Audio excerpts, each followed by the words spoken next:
Chapter 23. Grandmary, Mom, and I packed all his belongings after he died. My mother couldn't bear to get rid of anything, so it all went to Grandmary's basement. I write a note for Mom and put it next to the tea kettle for her to see after her nap. Going for run. Didn't want to disturb you.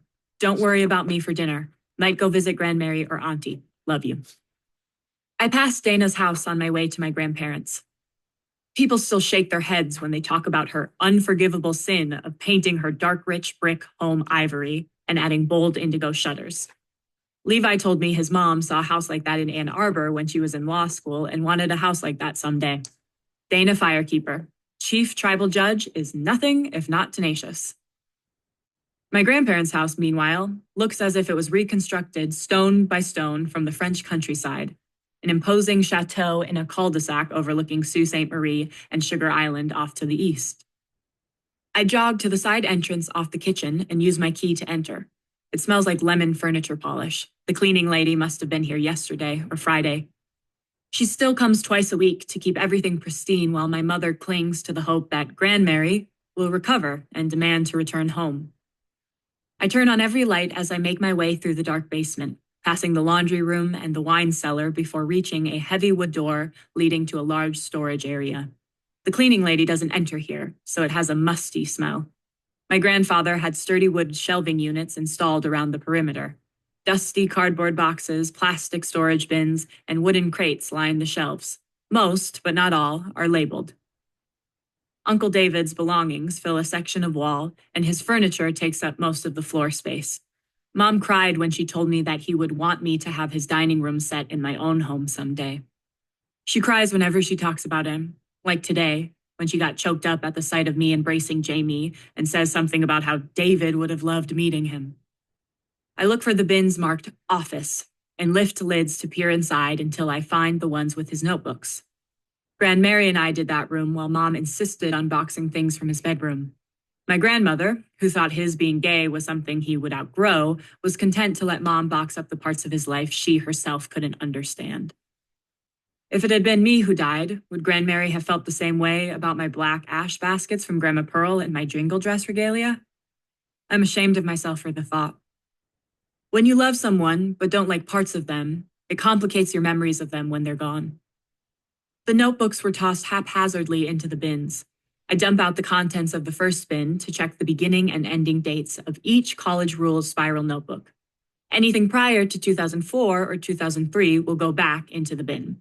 One by one they return, bin by bin. I make my way through the experiments and scientific musings of my uncle. Everything I read reaches my brain in his voice. There are notebooks from before I was born. I'm tempted to get lost in the pages. What was he working on when I was a secret zygote? When the genetic material from my mom and dad had already combined to decree that I'd have my dad's frame and my mom's backside. His nose and her superpower of overthinking everything.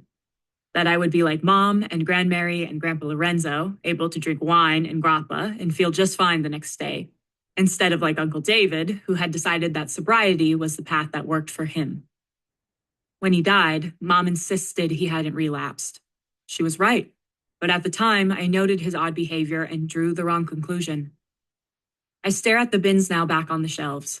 Something heavy weighs me down, as if I'm no longer on this planet but on Jupiter, with its gravitational pull 2.4 times stronger than Earth's.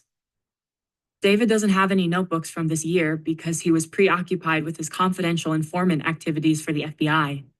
He was holding himself back. I was clueless and not seeing what was going on right in front of me. I allowed a seed of doubt to plant itself in my heart. I had been so convinced that yet another person I love had disappointed me with their failings. The week flies by. Uncle David stays on my mind all day, every day, as if he is perched on my shoulder like a parrot dispensing mini science lectures. He's with me in the newer new normal during my morning run with Jamie and the guys. In plant morphology class, he confirms my answers before I say them aloud. He cheers me on at the library on campus, where I do my assignments for the next day. Even when I pick up Granny June for lunch, and when I attend Heather Noden's funeral. On Friday, I help an elder make a CD of music from iTunes. Nothing but Dolly Parton. When I finish, I wander over to the euchre table to say goodbye to Granny June. "Go to classes, my girl," she says. Granny thinks I have afternoon classes, so she takes the elder van when she's ready to come home. "I still don't know why you don't catch a ride with Minnie," I say, shaking my head. "Have you seen her drive?" Granny points her lips toward her euchre partner. "She never lets that damn Mustang gallop." Minnie holds her cards with one hand as she flips her middle finger at Granny. I leave the Elder Center, but head south to Duck Island. I park at the end of the dirt road, grab my backpack, and hike past the caretaker's cabin. I make my way north along the peninsula to where I left off yesterday.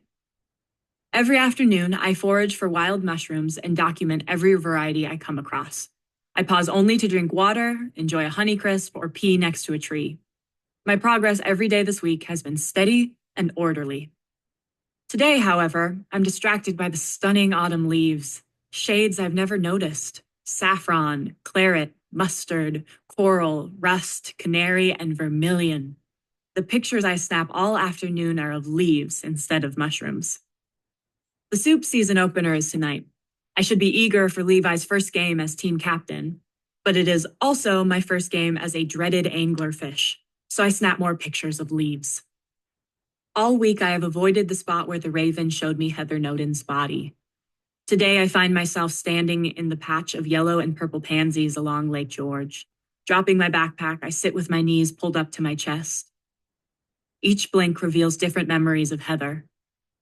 Her face aglow from the bonfire, eyelids half open, speckled pills, jeans that showed a lot of skin beneath the large safety pins holding together the cut-out side seams. Ridiculous platform flip-flops in which, even as stoned as Heather seemed, she walked more steadily than I would have. A quiz in English class our freshman year. Everyone else scribbling furtively, but Heather sat at her desk and stared out the window. She was living with her dad by then. Her mom was in county jail. Dodgeball in 7th grade gym class. At the start of each match, she'd walk to the line, get picked off immediately, and go sit down on the sidelines. That was the year the tribe began distributing per capita payments to members. A little girl in a purple dress at the school daddy-daughter dance. Heather was the only other girl besides me who showed up without a dad, the only girl I wasn't envious of. Heather went with her mom's latest boyfriend, a man she called Uncle. I showed up with Uncle David, the first year he took me there after my dad died. Auntie told me once that a girl needs at least one grown man in her life who sees her worth as inherent, values her just as she is, not dependent upon her appearance or accomplishments. Are lost girls the ones who received other messages about their value? I arrive at the season opener against the Shreveport Mudbugs during the first intermission, just in time to watch the anglerfishes skate onto the ice. They wear identical Soups team jerseys, navy blue with an ominous crusting white wave outlined in silver. Each anglerfish has her boyfriend's last name on the back. They toss Soup's logo hockey pucks and rolled up t-shirts to fans. People stare as I walk to the anglerfish section of the arena. Donis Fontaine as a hockey world girlfriend. I should have expected this sort of attention, but I'm still not prepared. I haven't been part of their anglerfish clique. I don't watch the Soups practice. They will probably shun me. I'm not one of them. I'm just a faker. To my surprise, their faces light up when they return to their section and see me hovering. They squeeze more closely together to make room for me. They rattle off their names too quickly for me to process. The one next to me gives me a side hug. Her name might be Megan, but I'm too embarrassed to admit I don't know it. Their excitement swirls around me like fairy dust. By the time the players return to the ice for the second period, I join in their laughter, just a little. I follow Jamie's every move, analyzing his technique as only another player can. He is a talented but quiet player. He must have played junior A or college level. There's something enthralling about the way he skates, a smoothness that's almost ballet-like. He never needs to confirm that in his real life he began as a figure skater. I just know. The girlfriends congratulate me, as if I have anything to do with Jamie's prowess. They also give me credit for Levi. My brother is a completely different type of skater than Jamie. Levi is commanding on ice, full throttle, never back down, born to play center. He doesn't look a thing like our dad or play the same position, but Dad's talent is in Levi's DNA. He and I grew up on the ice. At first, it was us three, Dad, Levi, and me. Then just my brother and me. Stormy and Travis joined us, and later, Mike. Although Levi is 3 months younger, I was his protege. During my own games on the girls' league I played in before high school, I tuned out all sound except my brother's voice. When Levi gave praise, I truly believed it. My heart bursts with pride as Levi skates past. His captain's letter patch, C, is stitched on the upper left breast of his light blue jersey, over his heart. I have many reasons for becoming a secret squirrel. Lily, Uncle David, the tribe, my town, and those niche kids in northern Minnesota. Watching the Soups on the ice, I add to my list of reasons. Levi and his team. I want to show you my latest tattoo, maybe Megan says in the bathroom after the game. By the way, you and Jamie make such a cute couple. I used to mock anglerfish girlfriends for the inability to pee solo. Now I hold up my end of the conversation from the next stall. Aw, thanks. So do you and Tanner. It's probably unwise to mention how Tanner eyeballs Levi's latest conquests when he thinks no one is watching. Being a secret squirrel has opened my eyes to deception. It doesn't filter the insignificant from the significant. It's like when cousin Josette got a cochlear implant and heard every sound as an amalgam flooding her mind. She needed to learn how to tune out the noise. When I exit the stall, maybe Megan has her pants unzipped to proudly display a dreamcatcher tattoo below her belly button. An imperfect spiderweb design, complete with feathers dipping to where her pubic hair was waxed away for a smooth canvas. Cool, right? She says. Your kitten needed protection from bad dreams? I raise an eyebrow. She laughs while zipping her jeans. Dreamcatchers are sexy. When Lily and I were on Tribal Youth Council, we all played a game called Bigotry Bingo. When we heard a comment that fed into stereotypes, we'd call it out. Dreamcatchers were the free space. Too easy. There were so many others, though. You don't look native. Must be nice to get free college. Can you give me an Indian name for my dog? Maybe Megan's tattoo would have been good for another square. Native Americans as a sexual fetish. The more she talks, the more squares I mark on my imaginary bingo card with an imaginary dauber. I'm honoring Indians, she says in response to my lingering scowl. Plus, I'm part Indian, so it's okay. My great-grandmother was an Indian princess. Lily, we have a winner. Bingo, I whisper as we leave the bathroom. I wait in the congested lobby to cheer for our victorious Soups. Ron finds me. When Mike's parents wave us over, I provide background information along the way. Mike Edwards is a high school junior and made the team this year, which was his first year of eligibility. His dad is a defense attorney, one of the best in the UP. Mr. Edwards sponsors the booster bus for superfans to attend the away games. I recall some juicy gossip. Supposedly, everyone signs an agreement to keep quiet about the booster bus shenanigans. So, we want to get on the bus, Ron says. Well, good luck with that. There's a huge waiting list and annual fees. Ron shakes his head in disbelief at the level of fandom. We reach them finally. Mr. Edwards is deep in conversation with Coach Bobby. How's your grandmother? Mrs. Edwards asks. She always smells like Chanel No. 5. The same, I say. This is Jamie Johnson's uncle, Ron Johnson. I turn to Ron. Mrs. Edwards bought my grandmother's clothing store a few years ago. They shake hands. Helene Edwards. I don't believe we met when the team was announced. My son Michael plays goalie. Nice to meet you. Coach Bobby winks at me as Mr. Edwards finishes raving about Mike's performance. Coach holds out his fist for our usual fist bump greeting. I make the introduction. Ron, this is Coach Bobby. Bobby LaFleur. I coached this one for 4 years, he says, smiling at me. Best hybrid defenseman. Hockey sense like you wouldn't believe. Even better than her brothers. Embarrassed, I focus on Macy talking with some guy next to the vending machines. He reaches out to grab her hand and she acts like it burns her. Her dark eyes flash. He watches her go before staring at his shoe for a long time. Whatever he had going on with Macy is over now. I'm pulled back into the conversation when Mr. Edwards interrupts Coach Bobby to introduce himself to Ron and engage in a handshake that appears almost combative. He must have come right from the office because he's still in a suit and tie. Mike has his dad's pale blue-gray eyes. I wonder if he will shave his head like his dad if he goes bald before his time, too. Your son made a great shot, Mr. Edward tells Ron. Nephew, Ron clarifies. Yes, he's been sweating bullets over this first game. I crack a smile. Mr. Edwards, I begin. Call me Grant. You're all grown up now. His light eyes twinkle. Grant, I say, as if I'm just learning English and this is my first word. Ron and I wanted to ask you about the booster bus. Is there any chance we can be added to the waiting list? I'm interested in all the away games. Ron would like to join when he can get a sub on Fridays. He's teaching at Sioux High. Call me Grant grins. Let me see what I can do. You want to try it next weekend? See what you both think? He looks from me to Ron. Really? That would be fantastic, I gush. Players emerge from the locker room in their dress clothes, shower damp like wet puppies, eagerly seeking their people. While Jamie and Mike make their way through the crowd, I watch Levi with Stormy at his side as they are absorbed into the mass of excited fans. It's like watching a human depiction of phagocytosis, with my brother and his best friend playing the part of bacteria, getting swallowed by the crowd as one giant feasting amoeba. You did great, Ron tells Jamie, patting him on the back. Jamie holds my hand as we listen to Call Me Grant's recap of the night's best plays. Levi breaks away from his fans to hug me. Stormy trails behind. He and I were teammates last year at Sioux High.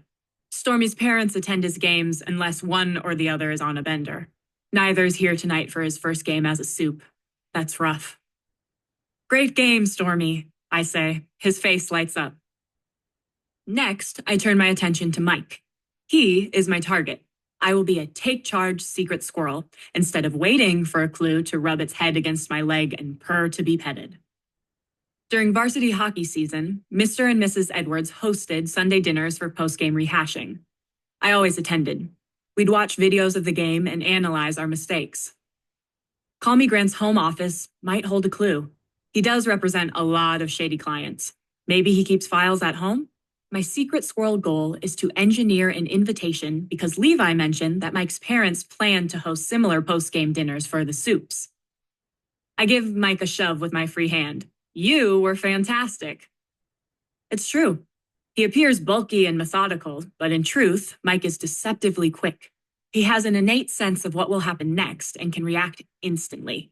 It makes him a phenomenal goalie. But he let one slip by, says Call Me Grant in a casual tone that rings hollow. Mike looks away. Mrs. Edwards rummages for something in her Dooney and Burke handbag.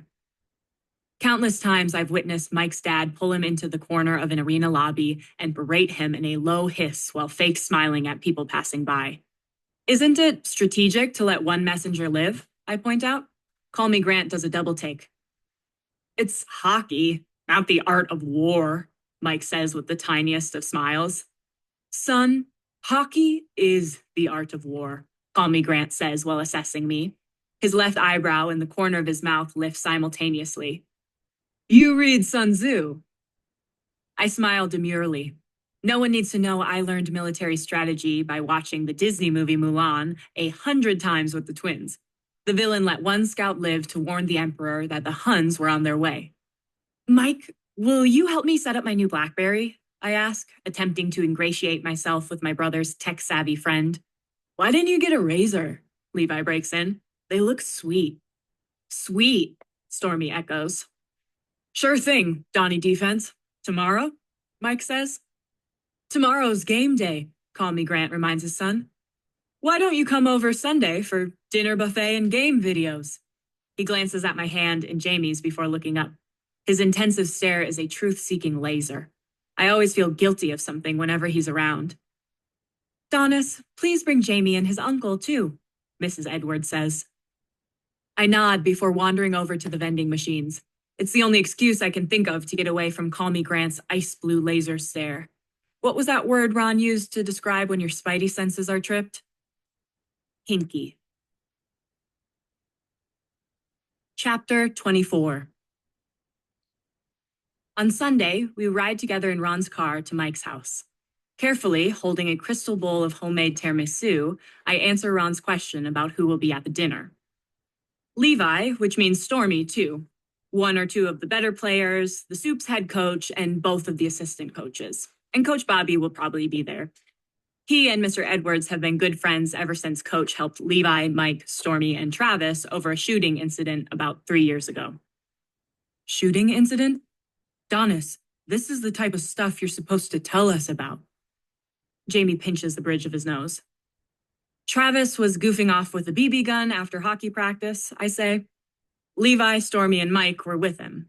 A BB hit a minivan passing by, broke a window. Glass shattered all over the driver, a teammate's mom who ended up losing sight in one eye. The guys wouldn't say who had done it. Coach convinced them to tell the truth so the one who did it could accept responsibility. Travis came forward. He was shunned by everyone in town and didn't play on any team after that. That's really important background information you should have mentioned sooner. Jamie says, anything else you've conveniently forgotten to relay? What do you know about Grant Edwards? I bristle at Jamie's tone. You should have gotten Granny June or Minnie Mustang to be your informers. They know all the dirt. You're helping to paint a picture of the town for us, Ron says. You guys want to snitch? I bounce my legs so hard that the dessert on my lap wobbles. Dana Firekeeper's parents were killed by a drunk driver when she was little. She graduated from law school and was the first tribal member to be appointed as the judge at tribal court. Before her, all the judges were non-native or from other tribes. I turn to stare down Jamie, who sits in the back seat behind Ron. Mike's mom was Miss Michigan, and her talent was rhythmic gymnastics. Supposedly, she's from a big crime family downstate. Mike's dad was a super jock at Sioux High. He was offered full-ride athletic scholarships in 2 sports. He picked hockey over wrestling. Ron is on the receiving end of my next angry snitch glare. Stormy's mom got held for ransom when she owed too much to the big city drug dealers who came around when per cap started. His dad and his uncles cashed their checks and bailed her out. Gossip pours from me like a spigot on full blast. Granny June's been married 5 times, twice to the same guy and once to his brother. Jamie is subjected to my really angry snitch glare. That Labor Day bonfire Coach Bobby hosts each year, did you notice any beer? No, because he wants to provide a safe and fun celebration for the players before school starts. He doesn't put up with any drinking or drug use. He used to drive me home after games so my mom wouldn't have to wait at the school parking lot in the cold. He defended me and before me, Robin Bailey, when the other high school coaches didn't want us on the team. I stare forward, too worked up to look at either of them now. I know what you're here to do, but these are good people. Mrs. Edwards started a donation program at my grandmother's boutique, so girls who can't afford a dress for Shagala or prom can get one. During the last huge snowstorm, tribal police organized teams of snowmobilers to check on every elder and deliver meals. When the ferry gets iced in, the tribe offers rooms at the hotel for Sugar Island residents who are trapped on the mainland. I don't like the way you come into town, turn on a light, and expect to see cockroaches scurrying everywhere. It gnaws at me. The way they want bad stuff without knowing the good stuff too. It's like, you haven't earned our stories, I say. Fair point, Ron says. Jamie is silent, just stares at me for a beat before turning toward the window. If the community were an ill or injured person, the FBI would cut out the infection or reset the bones. Amputate if necessary. Problem solved. I'm the only person looking at the whole person, not just the wound. Ron's Navy sedan is out of place among the luxury cars parked in front of the glass and steel house. Jamie's eyebrows rise higher with each make and model we walk past. Sighing dramatically, I point to each vehicle. Dana's Mercedes, Levi's Hummer, Mike's Jaguar, and Coach Bobby's BMW. I catch Ron's expression mirroring Jamie's. There's nothing sketchy about having nice cars, I say.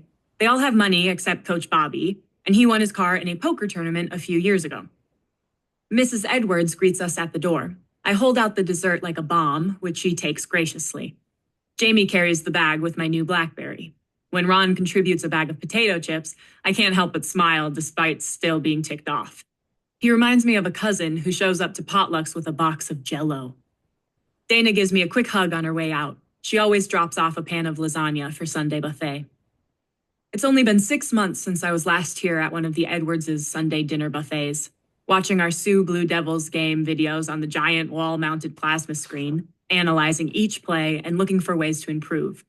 Coach Bobby and Mr. Edwards reenacting moves like performance artists. The before was a lifetime ago. In the now of this newer new normal, I hold hands with Jamie on the sectional.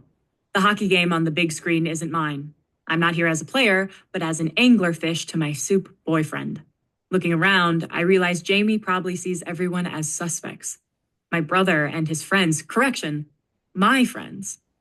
Mike's parents, Coach Bobby, and sitting next to Levi, Coach Alberts, the soup's coach for the past 2 years. Some people were against hiring Coach Alberts because he's Black, maintaining our proud hockey heritage, which is just code for hockey is for rich Zaganash boys. My dad went through similar bullshit. Hockey might not give a rat's ass about skin color, but some of its fans certainly do. Mrs. Edwards tells everyone to fix a plate and sit at the dining table. She reminds me of Grand Mary. No one was surprised when Mike's mom bought the boutique. She had been the manager, and before that, its best client. Mrs. Edwards even resembles Grand Mary, slender, French bob hairstyle, impeccably dressed, and never without the requisite strand of pearls.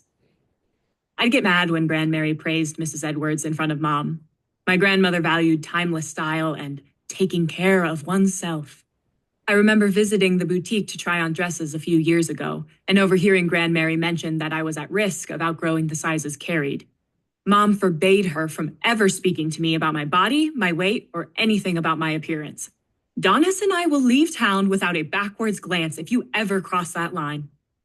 I'd never heard my mother use that tone, but Grand Mary must have heard it at least once before when Auntie first showed up at the big house to see 3-month-old me, and Mom insisted to Grand Mary and Grandpa Lorenzo that I not be kept from my firekeeper family. I only wished for my mother to stand up for herself like that. When I see Mike head to the kitchen island where the buffet is set up, I make sure Jamie and I are right behind him. I plant myself next to Mike at the mahogany dining table, gleaming beneath a rectangular chandelier of 1,000 crystal icicles. We sit on uncomfortable, clear acrylic dining chairs.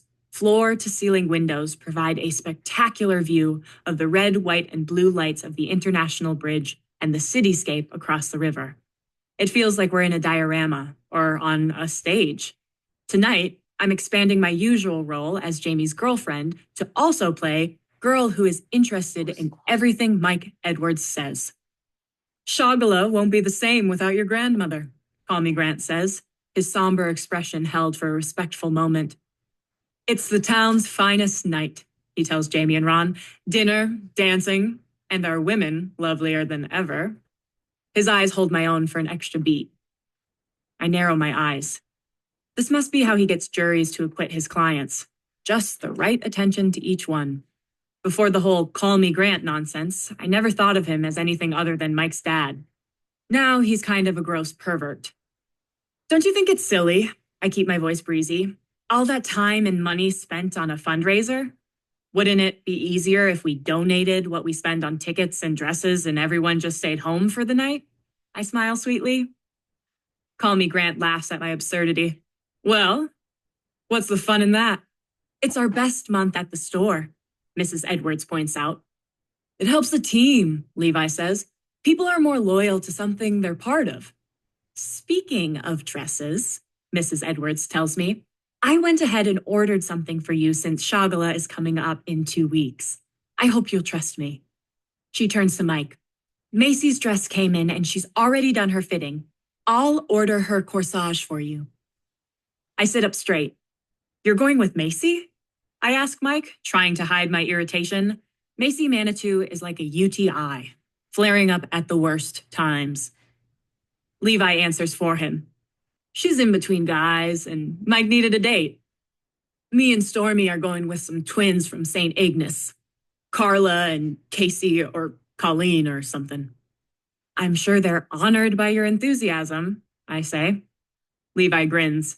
I might be the only person in the world who gets away with teasing him. The conversation moves on as Coach Bobby boasts about a girl from across the river who made Canada's national women's team. I'm not surprised. She's the best center forward I've ever played against. It's not too late, Coach Bobby tells me in a wistful sing-song voice. He explains to Jamie. Donis could establish dual citizenship and be eligible to play for either country's national team. I tense under the sudden spotlight. It still hurts. Becoming a doctor wasn't my only dream. Medicine and hockey. Playing for a national women's team was a long-time goal. Coach doesn't know that that dream crashed and burned a year ago. Auntie is the only one left who knows what I did. 2 summers in a row now, I've made a huge decision that changed me. She should be playing D1 and getting ready for Torino, Coach Bobby says in a scolding manner, referring to the next Winter Olympics. No, I get it, Levi cuts in. Family's here. Leaving's hard. I'm glad you stuck around, Donis. He nods at Jamie. Bet you are, too. Yes. Jamie gazes into my eyes as if I'm the only person in this suddenly too hot room. My stomach somersaults at the sincerity in his voice. I pinch my thigh under the table to snap out of the dreamy moment. For an instant, I forgot that Jamie is acting a part. I change the subject. So, what do we think will happen with the lockout? Any mention of the NHL lockout is like tossing chum to sharks. Coach Alberts and Call Me Grant predict the lockout will shut down the entire season. Levi and the guys take Coach Bobby's side, that it won't come to that. Ron is Switzerland, declaring his neutrality. At one point, as Jamie and I are gleefully joining in, I realize that Ron is quietly observing us. As the debate dies down, I tell a few stories about Mike's best saves. Remember the time he spiked the puck? It was coming in high and I imitate a perfect volleyball smash. And when he fell on his back but still blocked the puck with his leg? Mike's parents beam at their son, who has turned beet red. All right, that's enough. Come on, Donnie defense. Let's set up your new phone, Mike says to shut me up. Secret squirrel time. I follow Mike as he grabs a bag with my phone. We're going to keep telling stories about you, Levi shouts as we go downstairs. My plan is to leave something in his bedroom, so I have an excuse to return a few minutes later. Call Me Grant's home office is next to Mike's basement lair. My heart races at the thought of seeing the office furniture that used to be Grandpa Lorenzo's. When Grandmary sold the business and the building downtown to Mrs. Edwards, she included the furniture from my grandfather's office on the 2nd floor. I imagine my feet are as heavy as uranium to avoid breaking into a smoke dance. Tiny staccato steps as quick as a hummingbird's wings. I've been in Mike's bedroom before, on Sunday evenings when there was a line for the main bathroom. There is a Jack and Jill bathroom between his bedroom and his dad's office. It was easy to forget about because you couldn't access it from the family room. Mike's bedroom cracks me up, especially the shrine to Gordie Howe. A number 9 jersey is mounted in a huge shadow box on the wall, hanging above a fancy table with a lit candle burning in front of a framed autograph photo of the Red Wings legend. I spy the latest iMac computer on Mike's desk, a king-sized bed with a poster above the headboard, the 2002 Red Wings team posing with the Stanley Cup. Bookcases lining an entire wall, filled with hockey trophies, many books, and assorted Red Wings memorabilia. We sit on the edge of his bed, and I pull out the BlackBerry. Mike coaches me through each step. Although I like the way the BlackBerry feels in my hand, I make a show of grumbling so he'll feel needed. Why is it called a BlackBerry if it's blue? And rolling the sideball thingy feels weird, I whine, thumbing the small tracking knob on the device. Mike looks at me and we both giggle childishly. When he finishes his BlackBerry tutorial, I let my old phone slip through my fingers at the far side of the bed.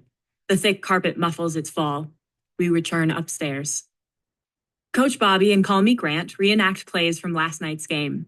They're the same height and build, and with their jeans and Red Wings t-shirts, they look like twins. While everyone watches their performance, I seize the opportunity to go downstairs and search for my old phone.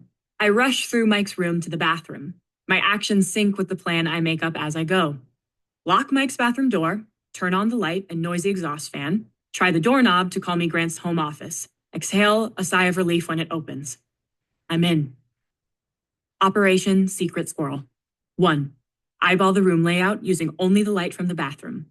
2. Grab the Red Wings throw blanket on the love seat and fold it against the bottom of the door to the family room. 3.